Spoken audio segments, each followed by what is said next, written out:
What's going on, you guys? What's going on? What is going on, y'all? This be your boy, Scotty by Nature TV, and we're here for a brand new review of Love and Hip Hop Atlanta Season 13B, Episode 16. What's going on, you guys? I hope you guys are straight. I hope you guys are having a great day, and because I've had a great day, and I'm feeling blessed and highly fucking favored, all right? Yes, indeed, okay? And it's already 31 of y'all up in here, so we're definitely here in ready for a good time on this little Tuesday night. Y'all don't understand. I am very excited about Love and Hip Hop Atlanta being back. Love and Hip Hop Atlanta has absolutely and definitely has been great ever since it moved to MTV. I really don't I really don't know what people be talking about when they be saying that the show is not good anymore, because Love and Hip Hop Atlanta is straight. Okay. I don't know about Love and Hip Hop Miami. That shit is terrible and it's been terrible since season 4. But Love and Hip Hop Atlanta, ever since they moved to MTV, it's been on point ever since they moved there. So I am absolutely grateful that they moved to MTV. And it's a good show. Like, this episode was absolutely great. Like, I enjoyed every minute of this episode. They hit all the right points. We got into everything really, really quickly. And I am very excited about this season. Like, for real, for real. Very excited about this season. If y'all are not watching Love and Hip Hop Atlanta, y'all really need to get into Love and Hip Hop Atlanta. And that's just really the basis of the situation. I had to push my live back like 10 minutes. Mainly because of the fact that that I was still, I had fallen asleep because I hadn't taken a nap. I hadn't taken a nap today. So I kind of fell asleep and had like a cat nap for about 10 minutes. And then when I woke up, we was at Yandy and Mendeecees. So I had to rewind it a little bit and get down and get back down and take my notes and all of that other good stuff. So yes, give me 1 second, y'all.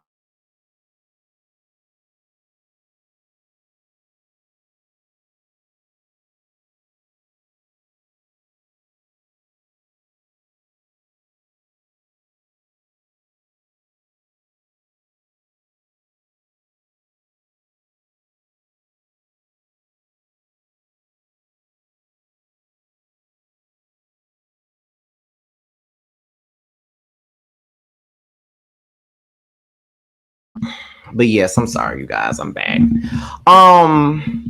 But before we get into this show, because y'all know I'm gonna get this thing started at the 5-minute mark. Y'all already know that. But I want to start off this live by saying this. If you look me in my eyes and see I'm ready for whatever, anything don't kill me, make me better. All this hating, is only gonna inspire. All your hating is fuel to my fire. Okay.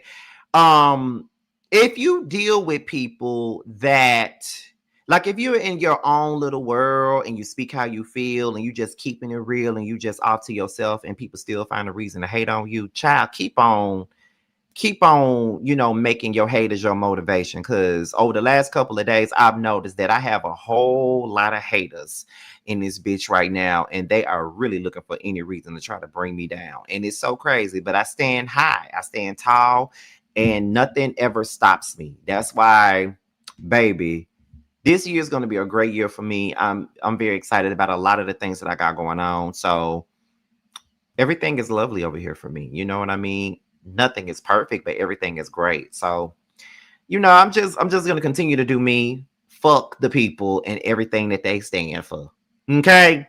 All right. So we at the 5-minute mark, y'all. So let's go ahead and get into tonight's episode of Love and Hip Hop Atlanta. Let's get into it. Now we open it up with Mama D. Now Mama D is throwing a barbecue, and everybody's there because everybody feels like Mama D was being messy in Puerto Rico last year, and to make it all up for the people, she want to throw a damn barbecue and get everybody the damn together. Okay, so that's the least that she could do. That's the least that she could possibly do, is to get everybody together for this barbecue and set things straight and make things right, honey, in the words of Monica. She only want to make things right.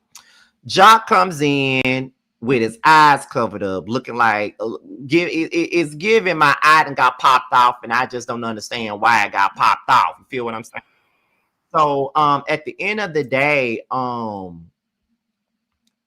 for me, it's like this. I was laughing because Jock was like, y'all saw it and they showed him like in the confessions, I believe, and it was like a little bump up under his eye, and he basically had surgery to, I guess, to move the bump from up under his eye. And then after that, he was pretty much saying, I can honestly say, after all of this stuff with my eye, you won't see me a part of the tight face crew. When he said you won't see me a part of the tight face crew, child, I really hollered, screamed, kicked, and laughed my ass off when he said that. One thing about Jock, and two things for certain. Jock is gonna give you a funny ass confessional, and he gonna be funny in them scenes.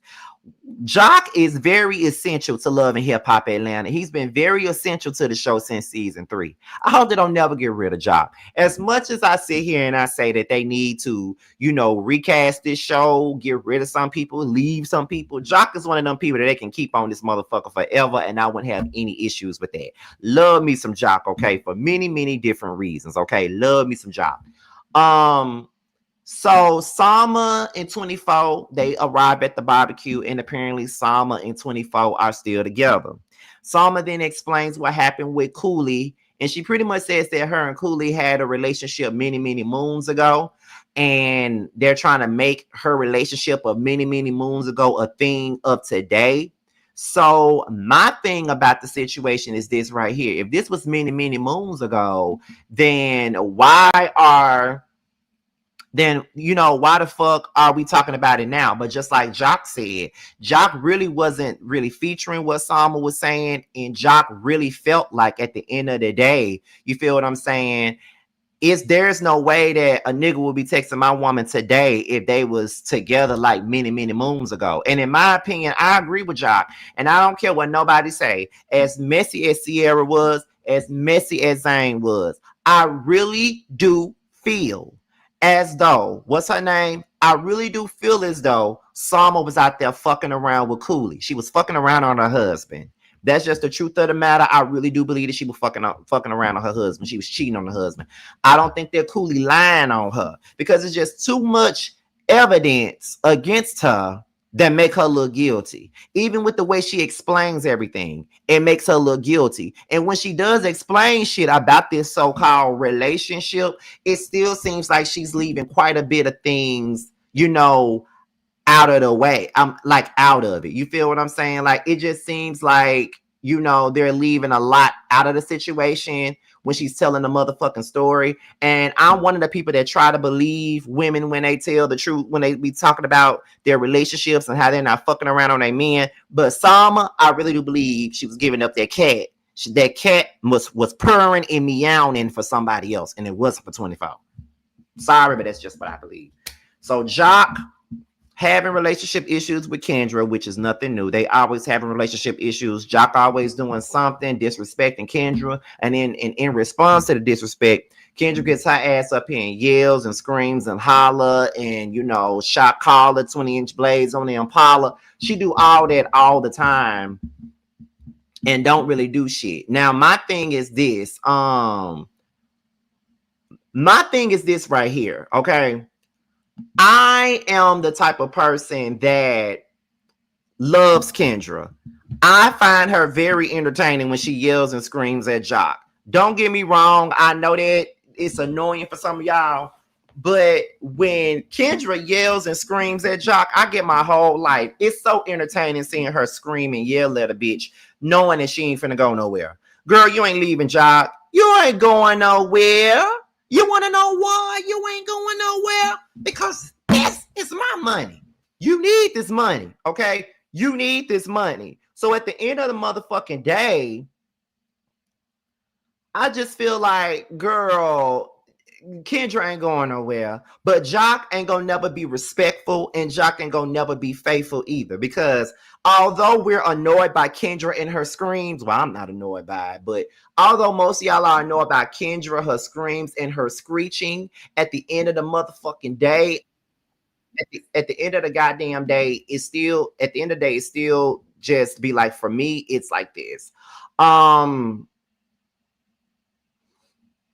For For me, it's like this. The reason why she's screaming and screeching is because Jock is always doing some bullshit all the time. Like, that's just the truth. But if you know that Jock is always doing some bullshit, it's either you gonna deal with it or not. Because all this screaming and telling him, if you can't treat me how a man is supposed to treat me, then leave me. And I'm like, girl, why you just won't leave him? Why would you just pack your bags and take little man to church and leave? Look, I don't understand. Like, why you just can't be careful what you say to him? Because it might turn around on you. Like why? Like, I don't understand that. You feel what I'm saying? Like, why not? Why not? Why not? Why not? I don't get it, nor do I understand. Like, it is so motherfucking crazy. You feel what I'm saying? Like, it is what it is. Like, it's ridiculous. So, I mean, I really don't know, but Kendra, girl. Now, Renie, let me tell y'all, I really, really like Renie. I really do. I like I like Renie due to the fact that I think that she's very authentic. I do think that she is real. She's one of the realest people on this motherfucking show, and I think she keeps it honest. My problem with Renie is I really feel like Renie is way too level-headed, way too genuine, way too real, way too she's just so much better than what she receives and what she accepts. I really feel like this toxic ass relationship that she got with this man that she with now is way too much, and I don't think that that's what she deserves. What she deserves is better, and he disrespected her on social media. He disrespected her on a live. He disrespected the shit out of her, and she stayed with him. So my whole thing about the situation is, if it just seems as though, and it comes across as though she'll do anything to stay with him and do anything to keep him. And I just don't think that that's the right thing to do. I don't think that you should do that, because you ain't doing yourself no favors by staying in this damn relationship that's not really doing you any damn favors. And I honestly, and I'm not even trying to drag Renie, because I can get up here and drag and do whatever it is I want to do. You feel what I'm saying? But at the end of the day, though, I really, really feel like she's a sweetheart, and I think that she deserves so much better than what she's receiving. I really like Renie, and I'm rooting for Renie. And y'all, like I said just now, y'all know that I can get up here, and y'all do know that I could get up here and just cuss her the fuck out and all this other stuff. Y'all know that I can. But no, no, I'm not gonna do her like that. I just need for her to see better in herself, and find yourself, need yourself, love yourself. That's it. That's all. That's how I feel. So we get into Scrappy and Brittany. Scrappy has met Brittany's parents, met her family, so they're still going strong right about now. Brittany and Scrappy are still going strong, and let me tell y'all, I really like Brittany. Like, you know what I'm saying? Like, it is what it is. I really like Brittany. I'm here for Brittany, and it's kind of like, what I'm saying? Like, I love Brittany, and I think that she's a good woman, but I don't think that Scrappy deserves Brittany. You feel what I'm saying? Like, I personally don't think that Scrappy deserves Brittany in the least bit. I really don't think that she deserves him. Like, I don't think that he deserves her. I think that Brittany has a good head on her shoulders, and I just don't want her to ruin herself by being with Scrappy. And this is coming from a person that silently roots for Scrappy on the sidelines. Like, I like Scrappy for the most part. I know that he ignorant as fuck. I know that he's a fuck nigga. I know that he's a fuck boy, but there's a charm about him that makes me like him. But then again, if you look at my real life and see what I've seen, Scrappy is the type of man that I normally would get with. The Scrappies, the Jocks, probably even the Mendeecees of the world are the kind of men that I normally be dealing with, most of the time. So that's probably what the part of the charm actually is. But at the same point in time, like, it is what it is. I do feel as though Brittany doesn't really Scrappy doesn't deserve Brittany, like, at all. I don't really think that he deserved Bambi or Erica Dixon either. I don't think he really deserved most of the women that he was ever with. Now, Shakira, on the other hand, yeah, I think that that is more of his steez, if you ask me. I think that Shakira is more of Scrappy steez than anything. You know what I mean? Like, That is exactly what I think and feel about this situation when it come down to Scrappy and all of the other shit, you know. Um, but she, Mama D says that she invited Bambi. Scrappy knows that Mama D and Bambi have gotten back on a good note and shit like that, but he wasn't expecting her to come to the party. And shit, when Bambi sat down with Zell and Ashley, she pretty much said the same thing. You know, I know that me and Mama D have gotten back on good terms and we good now, but I was not expecting to be invited to this damn shindig that she having, but I'm coming, okay? And then, you know, they was talking about the elephant in the room, and the elephant in the room is that Brittany and Bambi have not been properly introduced, and she wants to go and meet with Bambi. She wants to talk to Bambi. She wants to solidify some type of comfortability with Bambi and things like that. So when it come down to that, you feel when it come down to it, I definitely feel like when Brittany and Bambi came over there and they talked and they met up and they sat down and talked and had a conversation, I really liked how mature that conversation actually was. Like, I was here for the maturity of it all, honey. I was definitely here for the maturity of it all. I think that it was wonderful that they were sitting down having said conversation, because, you know, you want to know who's going to be around your child. And if you're going to be around these folks, child, around this woman child, you really need to try to solidify some type of connection, some type of relationship, some type of anything in this situation. You feel what I'm saying? Like, to me, it's like, no, absolutely not. Hold on, y'all.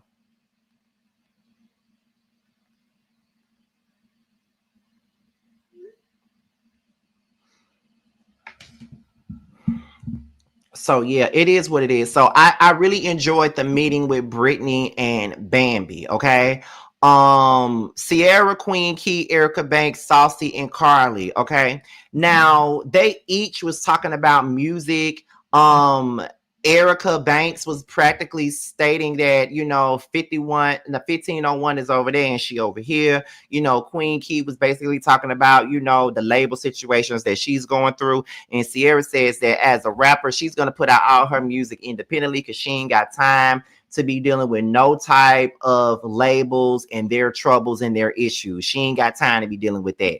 And then she was like, why y'all looking at me like that? Like I ain't no real rapper and stuff like that. And my thing is, you ain't no real artist.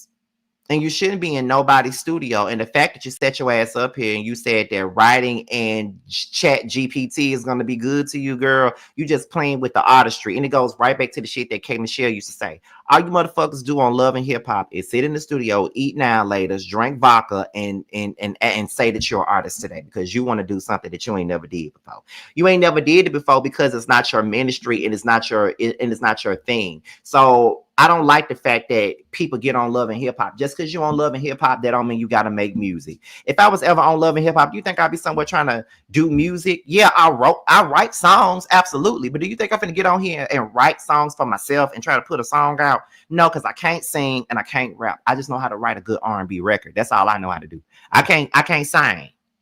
Maybe with some auto tune, I probably could, but I can't sing like that. So I'm not going to get on here and put out no record, and music ain't my ministry. Well, writing is my ministry, but you know what I'm saying. It is what it is. Um, let's see. Now, Mendeecees, he takes his son fishing, and he said that's their first time going fishing. But then later on, Jock and Amani arrives, and Amani is Jock's son. So Amani and Lil Mendeecees, they go over to the side and they fishing, they talking to one another, and then, you know, that's when Mendeecees tell Jock that Yandy admitted that she had an emotional affair with another man. And the reason why he sent those voice notes out, those voice memos out that came out in the blogs, was because he had already known about the emotional affair with another man. And he says that, you know, I can't really accept the fact that she's having an emotional affair with another man. Like, if you really love somebody, like, how deep is that? Like, that's deep for you to be having an emotional affair with somebody. That's deep. And it is deep. It is deep. It is deep. And a lot of times people have emotional affairs with other people outside of their partner is because they're not receiving something from their partner. So they're receiving it from another somebody that's not their partner. And I can go on record and say that has happened to me. When I was in my last relationship, um, when I was in my last relationship or whatever, my thing was the dude wasn't treating me right and my dumb ass was still staying there. But I had somebody else that wanted me, but I wouldn't get with them simply because I had a man and I wasn't gonna cheat on him. But we was talking on the phone, you know, we were hanging out, we were probably going out to eat and shit, like he was, you know, taking me out to eat and stuff, just having friendly conversation. But I really liked him. But I had a man at the same time, but I really liked him. But I knew not to go too far. I never kissed him, never slept with him, never did anything like that. But I did confide in him about stuff because he was confiding in me about stuff. He was fresh out of a relationship. I was just early into my relationship, but the red flags were there. So I was seeking emotional support from this man that I wasn't receiving from my own man at the time. So that one could say that was probably me cheating on my man, which in my mind, I wasn't cheating on my man because I wasn't fucking that man and I wasn't trying to get with him. But deep inside, it was like, sometimes I wish you was my man, wish you was my man. You know, that's what I'm saying to myself. You know what I mean? Or saying some shit like, well, what am I supposed to do when I want you in my world, want you in my, how can I want you for myself when I'm already someone's girl? That's what it was giving. So I get what Mendeecees saying. Jock was saying that he can accept the emotional affair. That's what he can do. He can accept it because, you know, I did this to you. I've been doing that to you. I did you wrong. You did me wrong. I take you back. You take me back. Like, we've been doing all of this. And if you have an emotional affair, if you receiving something from somebody that you ain't receiving from me, honey, then at the end of the goddamn day, then baby, it is what it is. I can accept it, but Mendeecees can't accept it.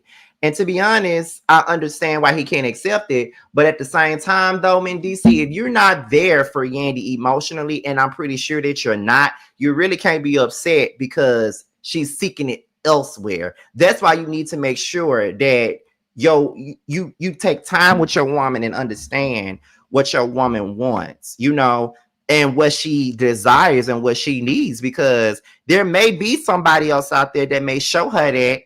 And whether or not she leaves you or not, she might enjoy that extra company from that other person. You feel what I'm saying? Like, it is what it is. Like, that's just the situation. You feel what I'm saying? Like, no. You know, it is what it is. So, no, absolutely not. So let's move on to the next thing. So Erica Banks, she goes to see her lawyer about her charges. Now, y'all know that she got into some trouble. She talking about it was something stupid, but this ain't stupid, girl. Like, your girlfriend had drugs, whatever the fuck she had in the car with her. Like, she had motherfucking drugs. And at the end of the motherfucking day, like, that ain't stupid. Like, it's stupid, but you know, that's some shit that you got going on. So don't try to downplay it right now. You need to see about this, and you need to see what you need to do to fix this situation at the end of the day. So we get into Salma and Sierra. Now, let me tell y'all, baby, I was waiting on this confrontation. I've been waiting on this confrontation. I've been waiting on this confrontation. I've been waiting on this confrontation. You feel what I'm saying? So, to me, it's like this, okay? Salma confronts Sierra. She said that she was not fucking Cooley. She said that she had sex with Cooley in the past. Sierra pulled out the receipts. Now, as much as I feel like Sierra is wrong for, as much as I feel like Sierra is absolutely wrong for spilling that tea and being all up in other people's marriage when she's married, because I know that she would not want nobody to be up in her motherfucking shit. The receipts are there, and Salma is still lying through her teeth. As beautiful as Salma is, because Salma is pretty as fuck, like, love Salma, but she lying. She fucked that man, and she don't want this man that she got now. She fucked around. Yeah, she can admit that she had sex with him in the past, but when Sierra asked her how long ago was it since you had sex, and my thing is, it's kind of like this. Okay, if it's been that long ago since you had sex, then, you know, when was it? And she couldn't even answer the question. Not that she owed Sierra anything, but girl, clear it up. You on national TV. They making you look like a lying, cheating whore. So you need to answer the question, baby girl. Let the people know what's up and what's going on. You feel what I'm saying? So it is what it is. So then Salma brings up this dude named Grip saying that Sierra was fucking him. She said her friend told her that Sierra was fucking Grip. Then she calls her friend, and the friend don't even know what the fuck she talking about. Now, baby, when I tell you I hollered, because you get your friend on the phone and your friend don't even know what the fuck you talking about. You feel what I'm saying? And then Sierra talking about, who is Chuck? Who is Chuck, Sierra? You might not be fucking somebody named Grip, but you might be fucking somebody named Chuck. It's one or the other. Either you fuck Grip or you fuck somebody named Chuck. Because you hurried up and asked, who is Chuck? You hurried up and asked Dad. So it got to be something in the water. But Salma thought that she was finna put you on blast, honey. She thought that she was finna put your ass on blast. And it didn't happen. It didn't happen. You was made to look like a motherfucking fool by that point. So you got caught up in a lie. And that's okay. You got caught up in a goddamn lie. Simple as that. So then Zane asks about the Salma situation. And Sierra says that Salma is still fooling around with Cooley. They talk about all of that while Queen Key about to perform. You know, she says that, you know, they fooling around. She's still fooling around on 24 and all of that other stuff. Like she's still doing it. So then, and I believe it. I'm sorry, but I believe it. Like I wanted to hate Sierra and all this other shit, but I definitely believe that Salma is still fucking and giving her cootie cat to motherfucking what's his name, whatever his name is. Queen Key performs. I don't know that damn song. Zell comes over to talk to Carly, but Carly ignores Zell, which I don't blame her for doing so. So she says that when it comes down to Zell, Zell goes beneath the belt. You know, he always be talking shit and talking slick and all this other stuff. So yeah, it is what it is. But then in the same breath, she wants Saucy Santana and Spice to make up, and Saucy is open to it. So then when Saucy and Spice talk, he explains his feelings about the Cass album. So he was saying that I'm not saying that you a clown. I'm not saying that your music is clown shit. What I'm saying is that Cass album was going to be clown shit. Like you got me on the record, you got Jock on the record, you got Rashida on the record. They all got high tier streams, but then you got these other people on this record who are not real artists. That's clown shit. And in my eyes, that is very true. I can't even sit up here and tell you no motherfucking lie. I was down with Saucy from the very beginning because you don't have real artists on this goddamn album. You don't. Like, where it stops at is motherfucking Saucy, Spice, Jock, and Rashida. And Rashida barely is a real artist. I don't want to hear no Amy Luciani. I don't want to hear no Sierra. I don't want to hear no Bambi.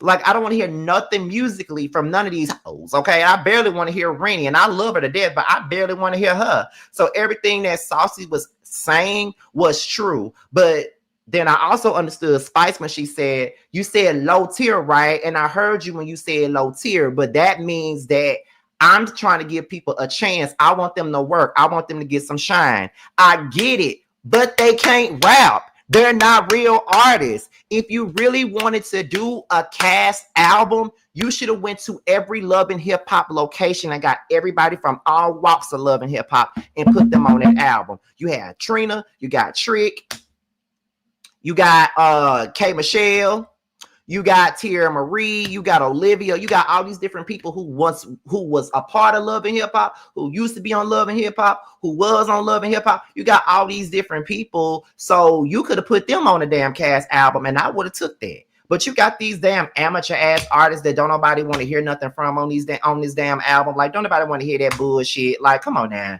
Spicy, you know what he meant by that. But I'm glad that they were able to move past that shit. You feel what I'm saying? Because it was all a big misunderstanding. So we get into Yandy and Mendeecees, y'all. And Mendeecees was basically saying that he's angry, he's frustrated. He really don't know where they go from here at this particular point. And Yandy is like, she's absolutely tired at this point. You know, she's tired. She wants, she doesn't really understand why things have been going the way that they are going. And she's just tired of trying to put these puzzle pieces together. But in the same breath, it's kind of like at the end of the day, you can try to put these puzzle pieces together, but at the same point in time, it's like it's not working and maybe they need to try something different. And when she said that, I could see it in both of their faces that they know that this is over. And they don't want this to be over, but they know that it's over. And when I tell y'all, I was laying in my motherfucking bed, damn near about to cry my motherfucking eyes out, honey, because I felt so bad for them in that moment. When they showed them flashbacks, they had that music playing and that sad music playing in the background. Baby, I was cooked from that point on. I was motherfucking cooked. I felt so bad for Yandy and Mendeecees because we can talk about them. We can talk about how fake that marriage was. We can talk about all the fake shit Yandy has done. But one thing that I don't think was fake was their love for what was Yandy's love for Mendeecees. I don't think that was ever fake. I think that was real all the way around. I really do. I really believe that was real. And it is what it is. You feel what I'm saying? So that's where I go with it. I felt so bad. And when Mendeecees looked at Yandy and said, "I love you forever," bitch, I could have just slid down the damn wall. I was gonna slide down the wall like this. Unbreak my heart, say you love me again. That's what I was about to do. I was ready to slide down that motherfucking wall. Okay. I was ready to slide down that wall. Yandy was toe up about this. I feel like they were both toe up about this. They were both toe up. But I felt bad for Yandy because she held that man down. She held Mendeecees down. She really did. She held that man down. She really loved that man. She damaged her reputation, her credibility for that man. She did a lot for that man. She risked a lot of herself for that man. So I know that the love was really real when it came down to Mendeecees and her. Well, her and Mendeecees. I really do feel like it was real. And I felt so bad for Yandy. Girl, my heart goes out to you. I know how it feels to have your heart broken, child. Oh, girl. I'd cry these tears. I cried so many nights. Unbreak my heart. Oh, baby, come back and say you love me. Unbreak my heart, sweet darling. Without you, I guess I can't go on.